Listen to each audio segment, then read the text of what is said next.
Assalamualaikum warahmatullahi wabarakatuh.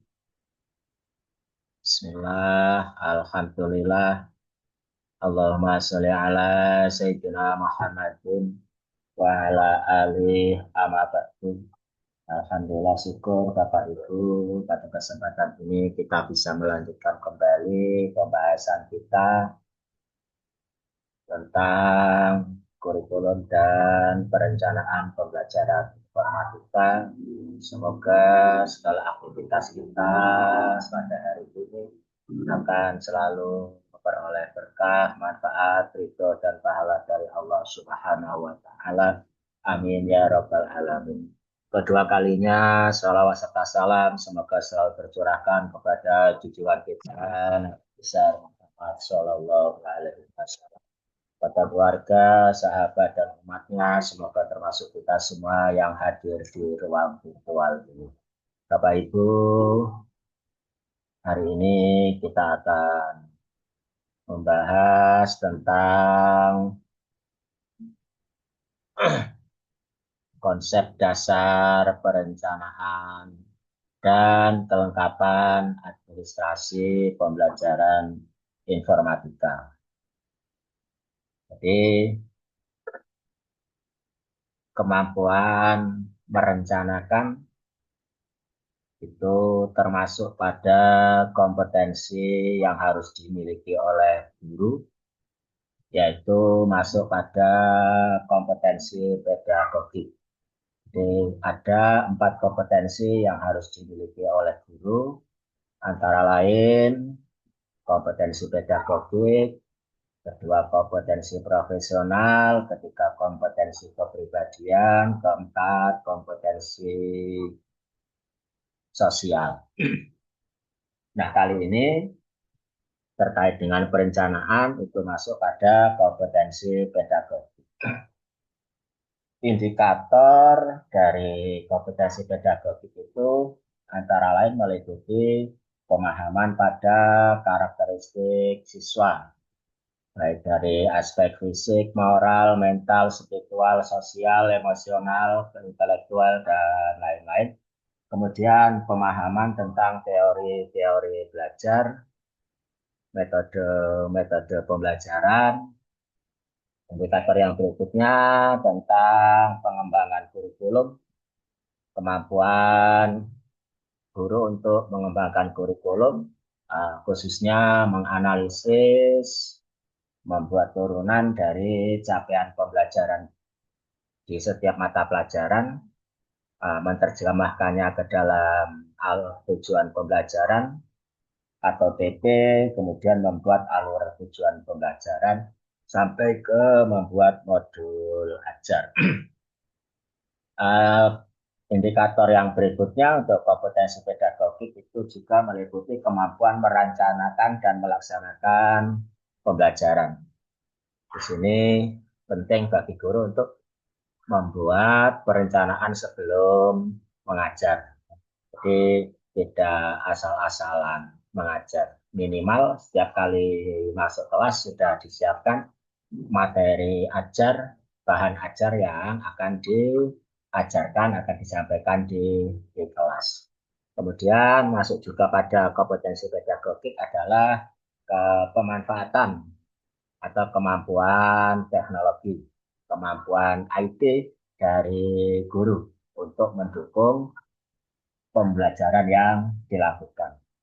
Masuk juga pada kompetensi ini, indikator yang berikutnya adalah kemampuan melakukan evaluasi pembelajaran. Baik itu evaluasi formatif, sumatif, ya kan? Evaluasi proses dan evaluasi hasil. Ya. Kemampuan membuat instrumen, memberikan penilaian yang adil dan berkelanjutan. Kemudian juga masuk pada kompetensi pedagogik adalah kemampuan pengembangan potensi siswa.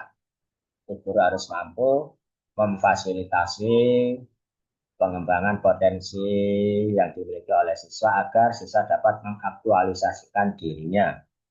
Ya, berikutnya, indikator dari kompetensi pedagogik adalah kemampuan berkomunikasi secara efektif efektif, santun kepada siswa, kepada sesama guru, dan kepada orang tua, kepada masyarakat.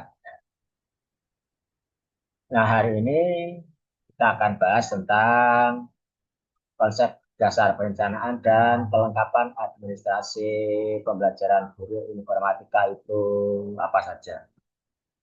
Jadi, perencanaan pembelajaran itu artinya kegiatan merencanakan pembelajaran dalam waktu dan tempat yang disengaja. Waktu dan tempat tertentu agar siswa dapat belajar untuk mencapai ya, perubahan hasil setelah belajar meliputi ranah pengetahuan, keterampilan, dan sikap. Perubahan kemampuan ini adalah perubahan yang permanen. Artinya setelah belajar tidak hilang begitu saja. Aktivitas dalam perencanaan pembelajaran ada 3 aktivitas pokok yang dilakukan. Yang pertama aktivitas analisis, kedua aktivitas strategi, dan ketiga aktivitas evaluasi. Pada aktivitas analisis yang harus dilakukan oleh guru adalah melakukan analisis lingkungan belajar, kemudian melakukan analisis karakteristik siswa, menganalisis tugas pembelajaran. Ini mirip seperti pada waktu melakukan penyusunan dokumen kurikulum, kurikulum operasional satuan pendidikan, menganalisis karakteristik satuan pendidikan. Guru harus menganalisis dengan baik ya, lingkungan belajar. Ya.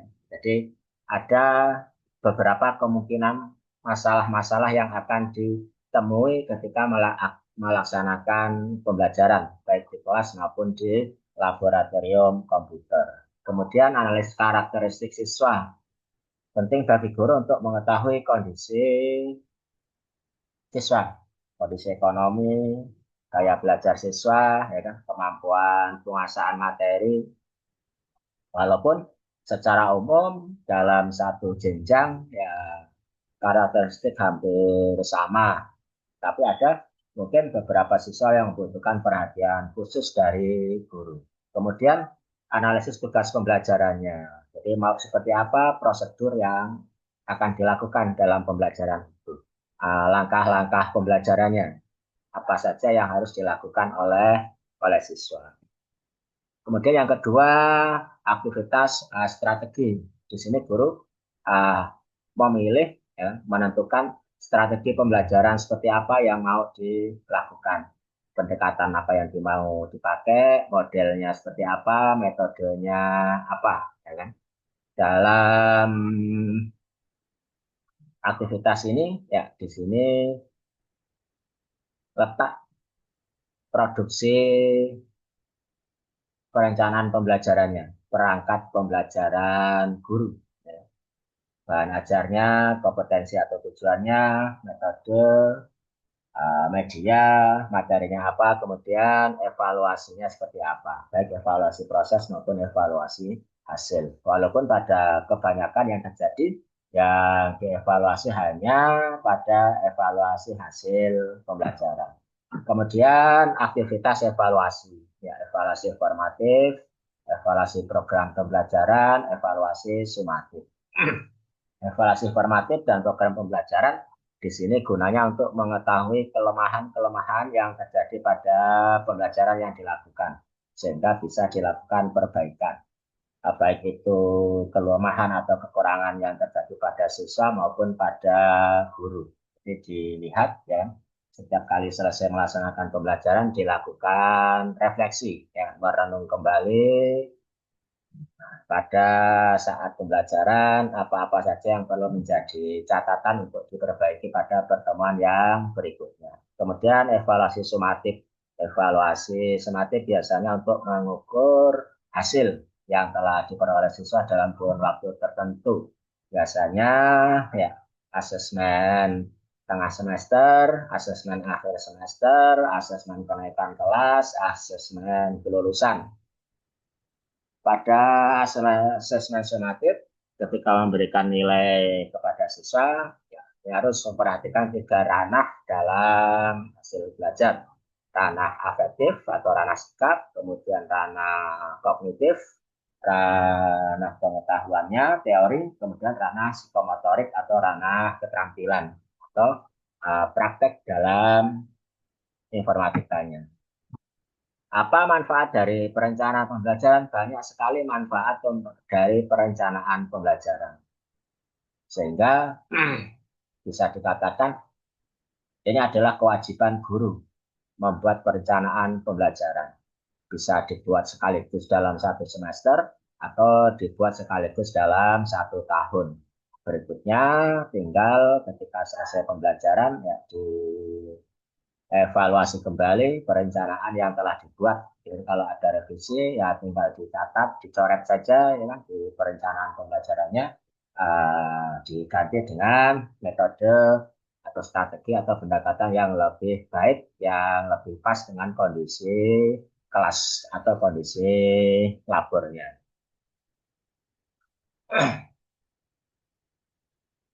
Dalam perencanaan pembelajaran ada beberapa prinsip yang perlu diperhatikan, ya. Ada prinsip signifikansi, prinsip relevansi, prinsip visibilitas, prinsip adaptif, prinsip kepastian, prinsip ketelitian.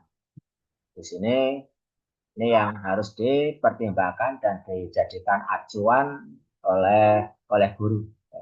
Jadi tidak sekedar asal comot, tidak sekedar asal download. Ya. Jadi walaupun itu hasil download, ya ambil, tiru, kemudian modifikasi sesuaikan dengan kondisi yang ada di sekolah atau di madrasah masing-masing. Pada perencanaan pembelajaran ada aspek pokok, aspek utama yang harus ada dalam perencanaan pembelajaran itu. Pertama adalah tujuan. Tujuan pembelajarannya apa? Harus spesifik. Menggunakan kata kerja operasional yang kemarin sudah dibahas pada materi taksonomi pembelajaran informatika. Kemudian materi, apa materi yang akan dibahas di pertemuan tersebut dan kegiatannya apa. Nah, kegiatan-kegiatan yang harus dilakukan oleh guru maupun oleh siswa untuk mencapai kompetensi yang telah ditetapkan. Kemudian tentukan juga metode pembelajarannya pakai metode apa, kemudian media ajarnya, apa media-media yang diperlukan. Kemudian aspek evaluasi di sini penting dicantumkan, harus dicantumkan dalam perencanaan pembelajarannya. Kemudian sumber belajar dan fasilitas yang diperlukan, kemudian peserta didiknya. Nah, perencanaan pelajaran ini ya ada yang menyebutnya rencana pelaksanaan pembelajaran atau RPP, kemudian rencana pembelajaran atau RP, kemudian saat ini adalah modul ajar. Banyak sekali format yang beredar. Intinya di perencanaan pembelajaran ini harus ya tercantum, tergambar dengan jelas kerangka yang akan dilakukan, prosedur secara sistematis yang akan dilakukan pada saat pembelajaran di kelas ya, untuk mencapai kompetensi yang ditetapkan. Nah, berikutnya apa tujuan dari penyusunan perencanaan pembelajaran? Satu, sebagai pedoman pembelajaran. Jadi ini jadi panduan bagi guru dalam melaksanakan pembelajaran. Artinya begini, ketika guru bidang studi, guru mata pelajaran tidak bisa masuk karena sesuatu lain hal, ya, izin tidak masuk, maka guru pengganti ketika mau masuk tinggal lihat ke rencana pada perencanaan pembelajarannya. Itu guru pengganti, guru baru, ya, itu tinggal lihat. Ini sekarang materinya apa, medianya apa, ya, pakai metode bagaimana, langkah-langkah kegiatan yang dilakukan dari mulai masuk kelas sampai keluar kelas seperti apa. Ini tinggal tinggal ikuti yang ada di perencanaan pembelajaran. Itu bukan hanya sekedar masuk kelas, suruh siswa nyatat, setelah saya nyatat, kemudian jam habis keluar kelas, bukan hanya sekedar itu. Kemudian sebagai standar minimal kinerja guru. Jadi salah satu indikator guru profesional ya administrasi pembelajarannya lengkap, perencanaan pembelajarannya komplit, ya kan? sudah tersedia di awal semester atau di awal tahun pelajaran. Jadi perangkat pembelajaran ini ya, yang berisi perencanaan pembelajaran menjadi salah satu indikator atau kriteria guru-guru profesional. Selanjutnya kita akan fokuskan ke topik pada pembelajaran informatika. Perencanaan pembelajaran informatika sangat penting karena memastikan pembelajaran terstruktur, efektif, efisien, dan membekali siswa dengan keterampilan abad ke-21. Yang dikenal dengan istilah 4C atau 5C. Logika, pemecahan masalah, kreativitas, kolaborasi. Kemudian di dalam perencanaan pembelajaran informatika, memenuhi kebutuhan belajar itu, meningkatkan kualitas penilaian dan evaluasi pembelajaran secara keseluruhan. Secara keseluruhan, prinsip dalam evaluasi pembelajaran. Semua aspek, semua ranah, ya, 3 ranah dalam hasil belajar. Apa efeknya ketika tidak ada perencanaan pembelajaran? Jika tanpa perencanaan, pembelajaran bisa kacau dan tujuan tidak tercapai. Karena tidak jelas arahnya mau kemana. Padahal informatika itu melatih siswa untuk menguasai teknologi dan menciptakan inovasi untuk masa depan. Melatih siswa untuk berpikir komputasional. Maka gurunya juga harus komputasional terlebih dahulu. Bagaimana mungkin akan mengajarkan siswa untuk berpikir komputasional kalau gurunya sendiri tidak bisa berpikir komputasional. Nah, dengan perencanaan pembelajaran yang matang, pembelajaran informatika akan menjadi lebih dari sekedar teori, tetapi bisa menjadi pengalaman aktif, pengalaman terstruktur bagi siswa. Pengalaman-pengalaman yang sesuai dengan tantangan serta peluang di era digital, era modern, era zaman canggih.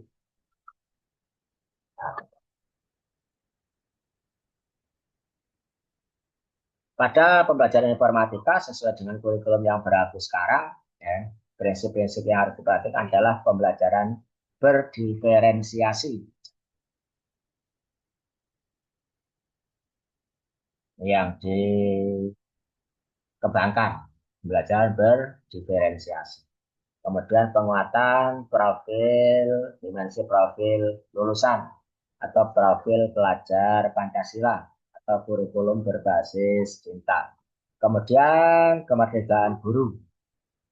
Guru bebas mengekspresikan kreativitasnya dalam melaksanakan pembelajaran yang efektif dan menyenangkan sepanjang tidak keluar dari kerangka dasar yang telah ditetapkan. Siklus pembelajaran. Jadi diawali dengan asesmen diagnostik, dibuatlah perencanaan. Kalau di kurikulum sekarang versi tahun ini, maka perencanaannya dalam bentuk modul ajar atau rencana pembelajaran atau rencana pelaksanaan pembelajaran. Setelah direncanakan, kemudian dilakukan aktivitas pembelajaran, dilaksanakan kegiatan pembelajarannya. Berikutnya terakhir adalah melakukan asesmen untuk mengetahui hasil, ya, mengetahui kekurangan-kekurangan proses pembelajaran dan melihat hasil pembelajaran. Komponen utama perangkat pembelajaran informatika itu ada satu capaian pembelajaran. Pernyataan yang memuat pengetahuan, keterampilan, dan kompetensi yang harus dicapai peserta didik di akhir fase. Capaian pembelajaran ini guru tidak perlu buat, guru tinggal copy paste saja dari peraturan menterinya. Capaian pembelajaran sudah ditetapkan oleh pemerintah. Kemudian ada tujuan pembelajaran atau TP. Dari fase dari capaian pembelajaran, ya, pada setiap elemen mata pelajaran, guru merumuskan tujuan-tujuan pembelajaran, kompetensi, kemampuan, keahlian yang spesifik dan dapat diukur. Selesai itu dibuat alur tujuan pembelajaran. Alur tujuan pembelajaran atau ATP itu adalah serangkaian tujuan pembelajaran yang struktur secara logis sesuai dengan tahapan usia. kemudian modul ajar, terus asesmen penilaian. Dan juga P5-nya, ya, profil penguatan profil pelajar Pancasila atau dimensi profil lulusan, ya, dan ajar, kemudian komponen administrasi pendukungnya seperti program tahunan, program semester, kalender pendidikan, ya, rincian atau analisis minggu efektif dan seterusnya. Perangkat administrasi pembelajaran guru, apa saja yang harus disiapkan, apa saja yang harus dibuat, ya kan? Dokumen-dokumen administrasi ini meliputi dokumen perencanaan, dokumen pelaksanaan, dan dokumen evaluasi. Pada pembelajaran informatika, ya, itu kelengkapan dokumennya ada dokumen inti atau wajib, dokumen pendukung, instrumen pembelajaran, kemudian dokumen administrasi. Dokumen wajib yang harus ada itu adalah capaian pembelajaran, tujuan pembelajaran, alur tujuan pembelajaran, dan modul ajar. Berikutnya nanti kita akan bahas komponen-komponen inti ini secara lebih spesifik satu persatu. Dan analisis capaian pembelajaran, informatika, kemudian merumuskan tujuan pembelajaran, ya, membuat alur tujuan pembelajaran, dan terakhir untuk dokumen wajibnya adalah menyusun modul ajar. Kemudian ada dokumen pendukung. Dokumen pendukung ini meliputi kalender pendidikan. Kalender pendidikan guru tidak perlu buat, ya kan, tinggal ambil saja minta ke wakil kepala sekolah bidang kurikulum di sekolah masing-masing. Ya. Kemudian rincian minggu efektif. Nah, rincian minggu efektif itu contohnya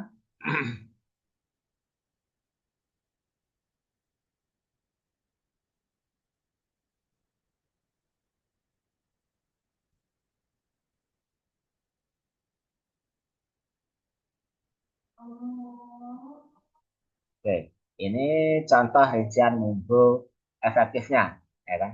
Jadi jumlah minggu dalam satu semester, berapa jumlah minggunya, berapa minggu tidak efektifnya, dan berapa minggu efektifnya.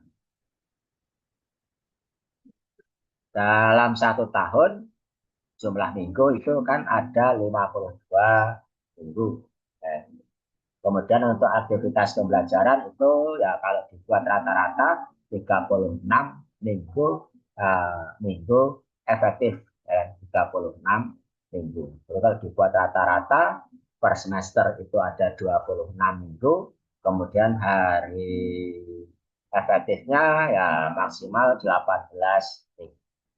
Contoh, ini bulan Juli. Nah, bagaimana cara menghitung jumlah minggunya?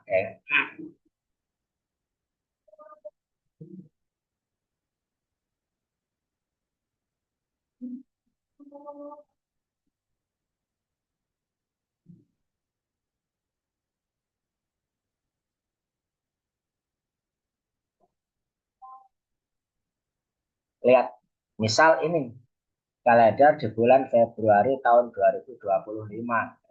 Ini ada berapa minggu? Untuk menghitung minggunya, ya, lihat saja hari Seninnya ada berapa? Senin, satu, dua, tiga, empat. Berarti di bulan Februari ada 4 minggu. Kemudian di bulan Maret, ya, lihat hari Seninnya ada berapa? Satu, dua, tiga, empat, lima. Berarti di bulan Maret ada lima. Di bulan April, lihat Seninnya ada satu, dua, tiga, empat. Ada empat minggu. Itu untuk menghitung minggu efektifnya, jumlah minggunya, ya, jumlah minggu. Oke, jumlah minggu. Kalau sudah semua dihitung ya jumlahkan. Di sini ketemu 26. Kemudian minggu tidak efektif, ya. Yang paling banyak minggu tidak efektif itu di bulan Juli, bulan Desember, eh, bulan Juni, ya, bulan 6. Di Juli itu karena terpotong untuk kegiatan libur akhir tahun, biasanya 2 sampai 3 minggu. Kemudian di Desember itu ada libur akhir semester ganjil, biasanya 1 sampai 2 minggu. Kemudian di Oktober atau November, ya, tergantung kegiatan-kegiatan yang tidak efektif itu apa saja. Mungkin ada kegiatan pasca asesmen semester, ya, dan seterusnya. Ini contoh untuk analisis minggu efektif. Jadi di sini minggu efektif ada 18, ya kan? Jumlah minggu dalam satu semester 26, jumlah minggu tidak efektifnya 8, maka minggu efektifnya ada 18. Dari mana 18? 26 dikurang 8. Itulah 18. Kalau satu semester ada 18 minggu, berapa alokasi waktunya? Kalikan saja, ada 18 minggu efektif. Per minggu, berapa alokasi waktu yang disediakan? Apakah 2 jam pelajaran, atau 3 jam pelajaran, atau 36 jam, atau 4 jam pelajaran, atau bahkan sampai 6 JP, ya, 6 jam pelajaran. Kalikan saja, 18 kali 2, 36 JP. Jadi inilah alokasi waktu yang disiapkan untuk menyelesaikan pembelajaran dalam satu semester. Jadi kalau ada capaian pembelajaran dalam satu semester itu ya itu harus diselesaikan dalam satu satu semester.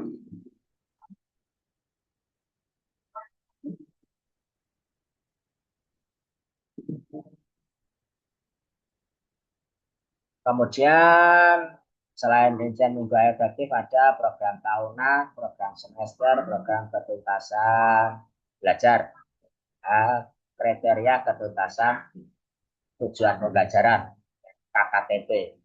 Kalau itu ada kriteria ketuntasan minimal KKM.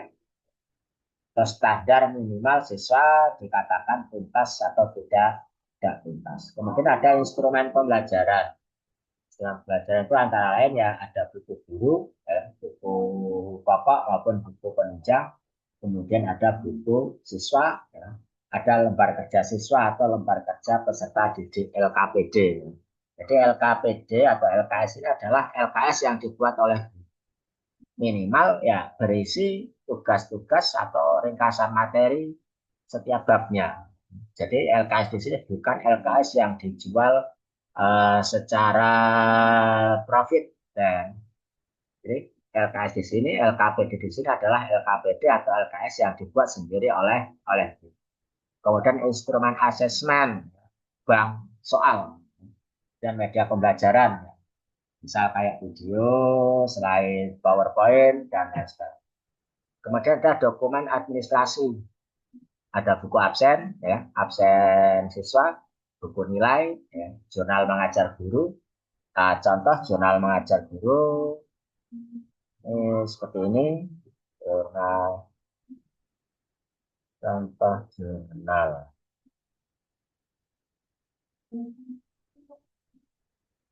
Nah, nih, ya, jurnal mengajar guru. Jadi pada hari, tanggal, kelas berapa, jam berapa, apa materi yang diajarkan, ya kan? Kalau perlu batas akhir materinya, halaman bukunya, halaman berapa, kemudian metode pembelajarannya, absensi siswanya. Ini minimal setiap kita masuk ke kelas, ya, selesai ngajar, diisi. Kemudian ada juga jurnal pembelajaran kelas, nah, itu juga harus diisi oleh guru. Nah, berikutnya ada analisis hasil ulangan, analisis hasil asesmen. Contohnya ini. Jadi ada analisisnya. Di sini akan ketahuan siswa mana yang tuntas, mana yang tidak tuntas. Ya. Berapa persen siswa yang tuntas, baik secara kelas A, secara klasikal. Jadi dikatakan secara klasikal pembelajaran itu berhasil apabila siswa yang tuntas ya minimal 75% atau 80% contoh analisis hasil ulang.